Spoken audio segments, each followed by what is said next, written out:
KTO Radio.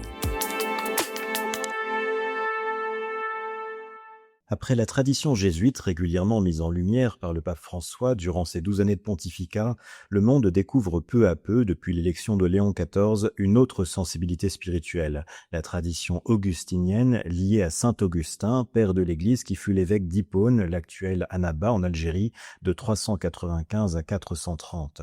Robert Francis Prévost fut en effet durant 12 ans, de 2001 à 2013, le prieur général de l'ordre des Augustins.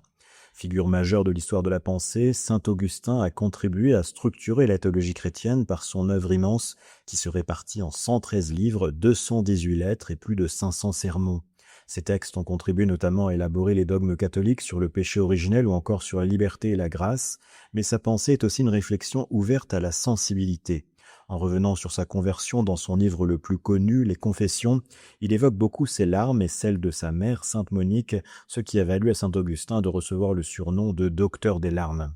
Léon XIV, en laissant apparaître sa vive émotion à plusieurs reprises, notamment durant sa messe d'installation, s'est inscrit dans cette tradition spirituelle ouverte à l'émotion.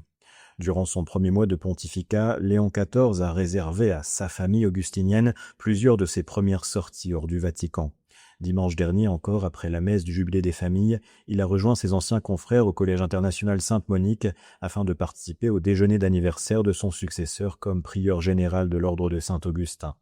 Cet attachement du pape à une figure très respectée en Algérie, y compris par de nombreux musulmans, peut aussi laisser penser que ce grand pays d'Afrique du Nord pourrait faire partie des futures destinations du nouveau pape pour ses prochains voyages.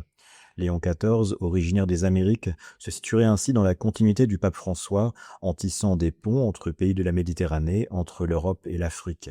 Une démarche qui s'inscrirait pleinement dans la vocation de l'évêque de Rome, souverain pontife appelé à recréer du sens, du lien et de l'unité entre les différentes cultures et les différents temps de l'histoire. Vous écoutez KTO Radio.